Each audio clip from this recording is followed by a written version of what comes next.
Now, what happened after that? The Soviets launched Voskhod 2, which was supposedly the first human spacewalk. What was happening was NASA told Russia that we want you guys to appear to be ahead in the space race. And in order to appear to be ahead, you have to do your first spacewalk. And the Russian looked at them and said, spacewalk? How can we do a spacewalk? And so NASA says, don't worry, you can just fake it. So if you look at this Voskhod 2 clip of this so-called first Alexei Leonov, the first human spacewalk, it's so fake. So many of the NASA apologists will say, oh, if the moon landings were a hoax, the Soviets would have blown the whistle. No, that's not true. The Soviets were also faking their own stuff. And it all began here in 1965 with the Voskhod 2. And NASA had advised them on how to fake their first spacewalk. They filmed it in a studio and played it back, So this is Voskhod 2, March 18, 1965. So what happened after that? This is also very important. March 22nd, 1965. This was when China invited Palestine to build a diplomatic office in the Beijing. So Chairman Mao invited the Palestinians and gave them a piece of land in the Beijing and a big house. You can set up your office here as a diplomatic office in 1965. Now, this is very important to know because a lot of people don't know this. In 1965, March 22nd was when they opened the Palestine diplomatic office. So Chairman Mao was talking to these Palestinian diplomats, and he said that the plight of Palestine is the same plight of China. Because he said that Palestine, I know your situation. Your land is being stolen by the Israelis. And our plight here in China is a little bit similar because we've got these Zionists trying to create the Taiwan independence movement. This is a quote that even the many Chinese people don't even know about, is that Chairman Mao basically was blaming Israel for the Taiwan independence movement. And that struggle still goes on today, basically. China refers to them as imperialistic forces trying to create an independent Taiwan. Chairman Mao, in March 22nd, 1965, when he invited the Palestinian diplomats, he was saying that our plight is similar to yours because of the Zionists who are also trying to divide and conquer China as well. In June 1st, 1965, Yuri Gagarin met with Hubert Humphrey and the pilots of the Gemini 8 at the Paris Air Show.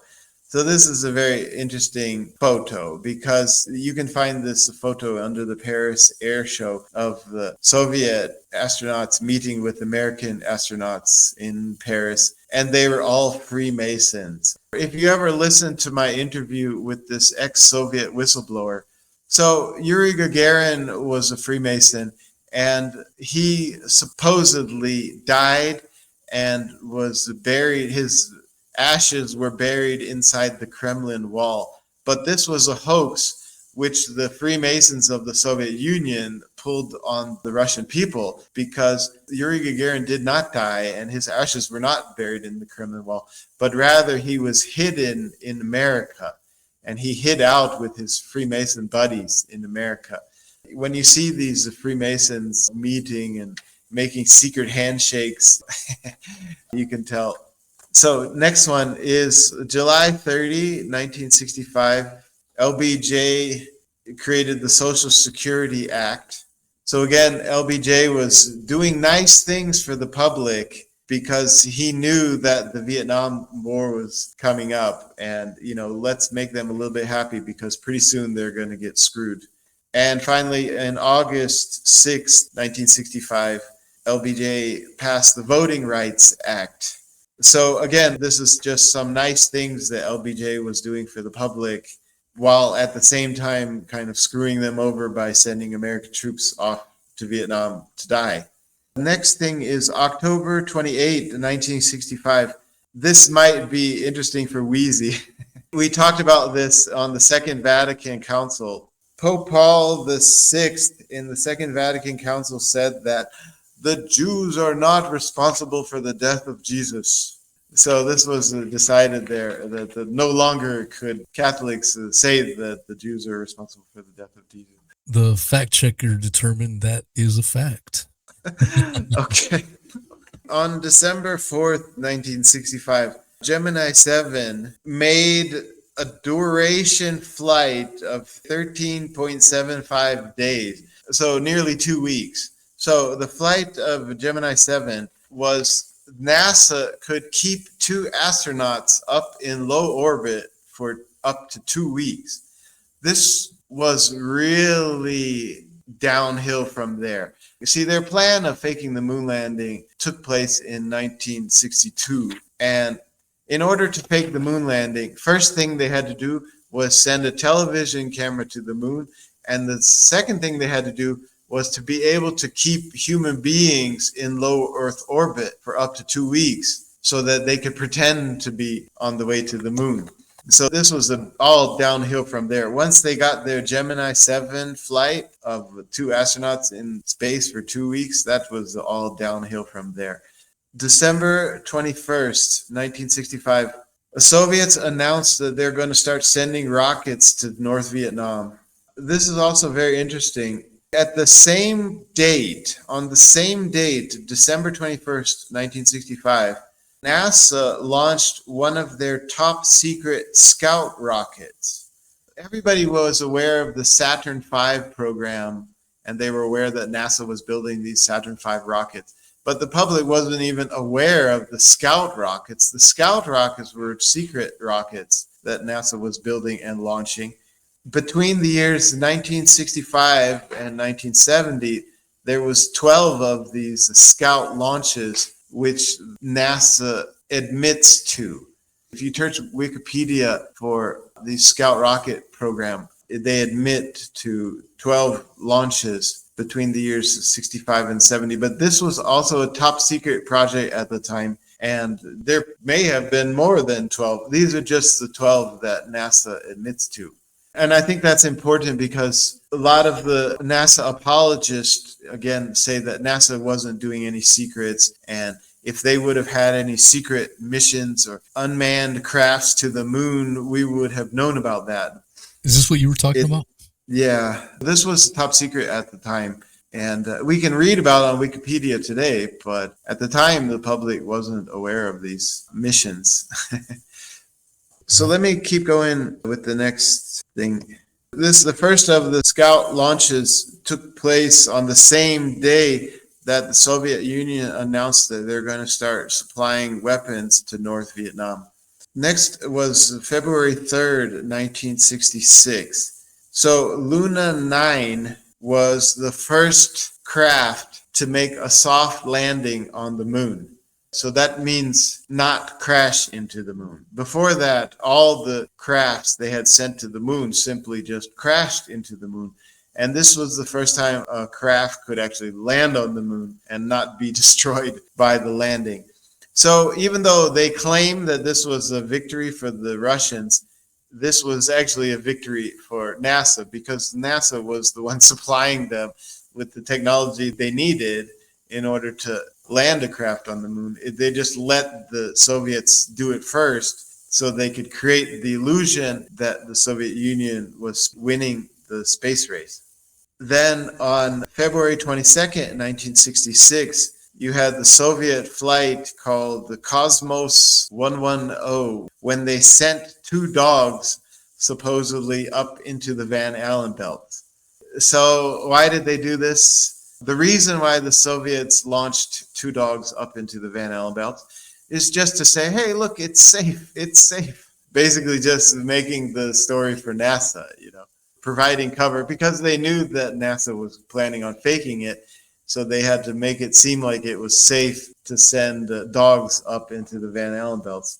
February 23rd, 1966, there was a coup d'etat in Syria, so Syria started facing big problems from that time. And then after that, February 28th, there was two NASA astronauts who died in a plane crash. A lot of people don't know about this, but their names were Elliot C. and Charles Bassett. So two NASA astronauts died in a plane crash.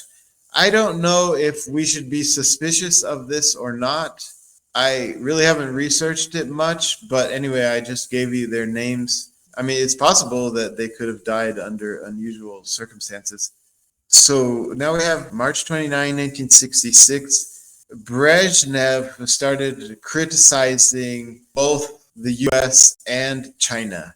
So this is very interesting because in the past, it was always a Cold War between the Soviet Union and America, but now all of a sudden it became a three-way Cold War where you had the Soviet Union against America and China. And then finally, on March 31st, 1966, Luna 10 was the first lunar orbit insertion. That's also kind of a big step. Again, this was NASA helping the Soviets to make a first.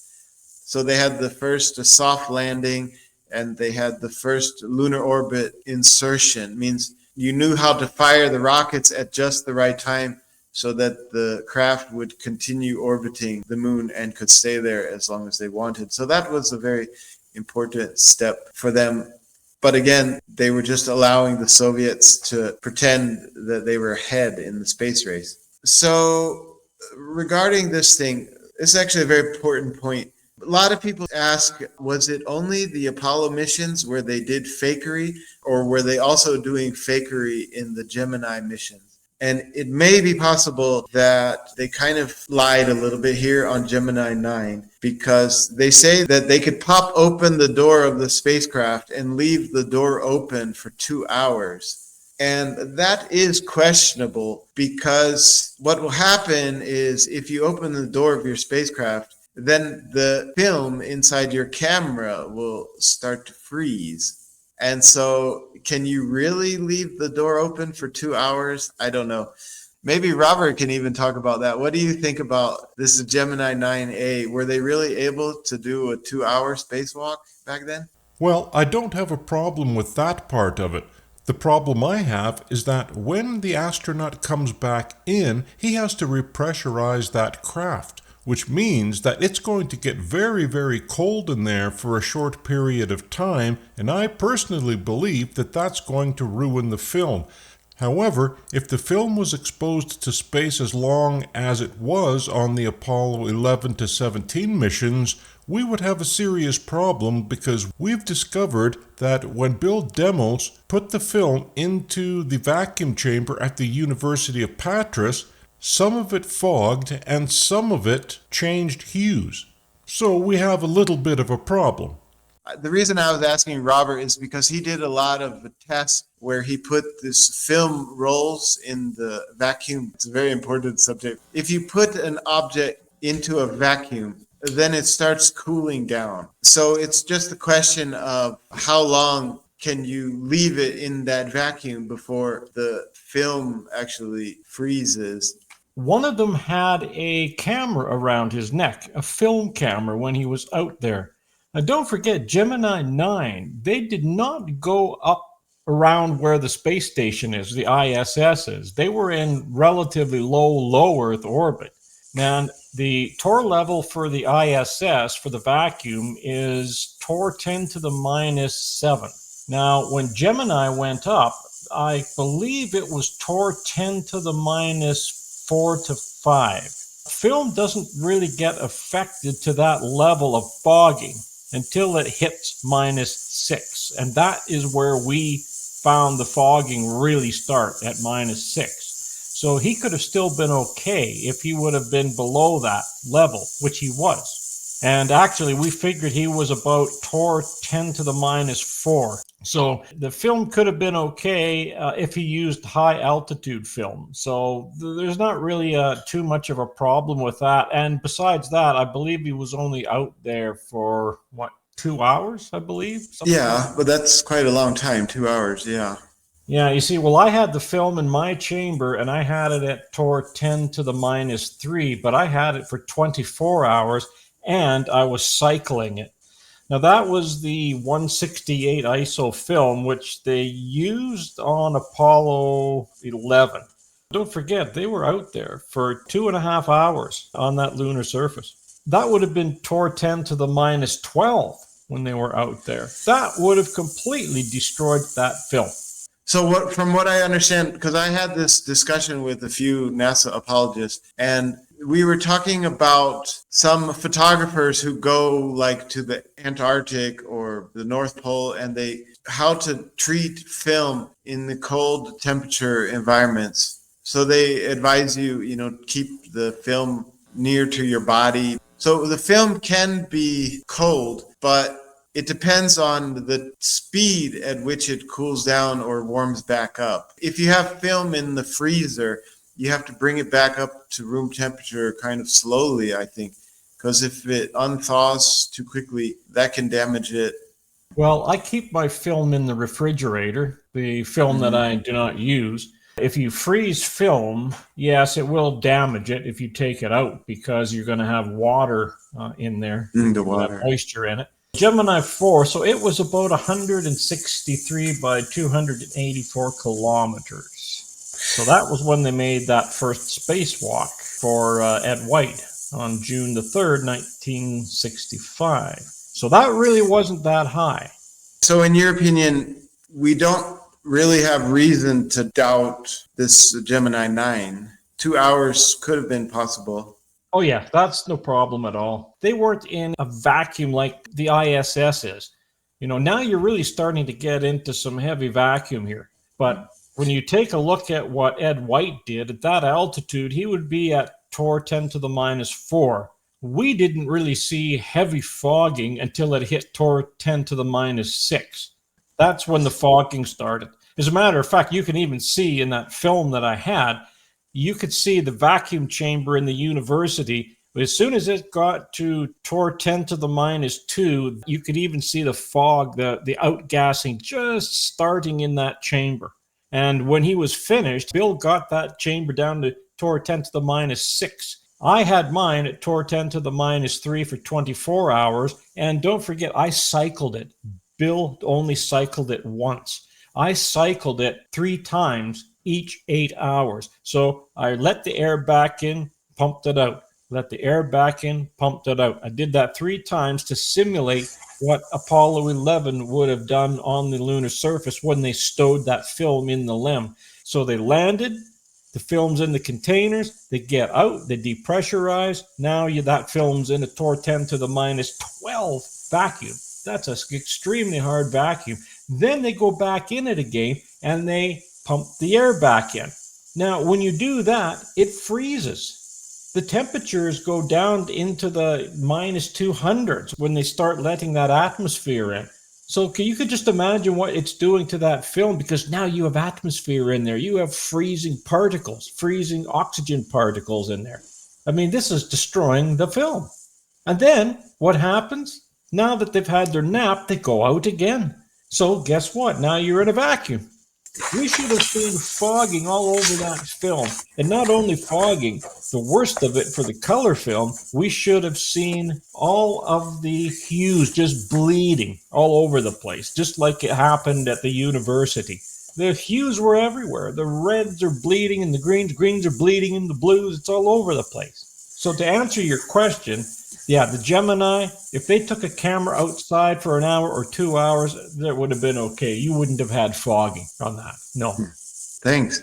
On June 8, 1966, we have a third NASA astronaut died in a plane crash. So his name is Joseph A. Walker. Again, I haven't really researched these things. I don't know whether we should suspect foul play here or not. Anyhow, maybe in the future, if you're interested, you can try to research these 3 NASA astronauts who died in mysterious plane crashes. On July 14, 1966, we have a jet fight between Israel and Syria. And then again, August 15, 1966, there was a troops fighting between Israel and Syria. Now, on October 7, 1966, you have the Soviet Union kicked out all of the Chinese students from Russia. They said, okay, we don't want Chinese students here anymore. Then on October 22nd, 1966, the Soviets launched Luna 12. And this is interesting because on the Luna 12, the Soviets actually attempted to block America from tracking them, which is a little bit strange. They were just testing out new technologies. So a lot of the NASA apologists would try to tell me that China could track the Apollo crafts. And that is not true at all, because NASA had the technology to block China from tracking anything they wanted. And they could also block the Soviets. Regarding the Soviets trying to block out NASA, it was sort of a little game they were playing. It's like, oh, we've got a new technology, let's try it out. But of course, it didn't work. NASA figured out exactly how they did that. They were playing little games here and there where they were trying out new technologies. Maybe the other one didn't have, But anyway, it didn't take long for NASA to figure out what they were doing on that Luna 12 blocking technique. So it is an interesting thing to research. Then on November 11, 1966, we had Gemini 12. And here they claimed that they did 2 EVAs, and both of them were over 2 hours. So we'll see what happens with that one. But on December 21, 1966, was the Luna 13. And the Luna 13 sent back data about the surface radiation and techniques for topographic photographs of the lunar surface. This is a very crucial data. This really helped NASA to fake the Apollo missions, was when the Soviets were trying out this new topographical techniques on their Luna 13 missions. It was basically just America giving technology to the Soviet Union so they could test out new ways of topographically scanning the surface, so that could help them plan out their Apollo missions. Finally, we have on January 27th, 1967, this was the signing of the Outer Space Treaty. At the same time the UN was signing the Outer Space Treaty, Gus Grissom was dying in America on the Apollo 1 incident. So I don't know if this is just a coincidence or not, that the same day the Outer Space Treaty was signed was the same day that Gus Grissom was killed. You might want to look into that a little bit. It could have been this was the Freemasonic agreement to sign this Outer Space Treaty and to get rid of Gus Grissom on the same day. We'll see. Next, we have February 4th, 1967. The Soviets who were living in China launched a protest from their embassy in Beijing. The Soviets were quite pissed off at China by that time. On February 7th, 1967, China said the Soviets who are protesting need to get back into your embassy because we can't guarantee your protection once you come out of your embassy and start protesting in the streets. So things were getting quite hot between China and the Soviets at that time. Then we have April 7th, 1967. This was another jet fight between Israel and Syria. And finally, on April 24th, 1967, we had the Soyuz 1 incident where the astronauts died trying to come back from space. And this was not the first. So again, if you listen to my interview I did with the ex-Soviet whistleblower, the Soviet Union was covering up many deaths that happened in their early space programs. They say that, the first man in space, Yuri Gagarin, he didn't even go to space. They had sent other astronauts, and those other astronauts died trying. They probably did get a man in space, but it wasn't Yuri Gagarin. Yuri Gagarin was like a TV star. He was someone they had to have alive because he was too important to risk his life. So they just faked him being the first man in space. Anyhow, I don't know much about this subject, but this is something worth researching. how many astronauts died that weren't reported in the Soviet Union. Next, we have April 27, 1967. This was when Thomas Barron was killed in a train crash, just 6 days after he submitted his report about the problems with the Apollo missions, right? So he submitted his report, and 6 days later, he died in a train crash. His car was struck by a train mysteriously. Didn't his car stall out right on the Yeah, tracks? I mean, yeah. super fishy. Right after he The whistle report. blows on NASA, basically Yep. saying that their stuff was unsafe and not ready for travel at all.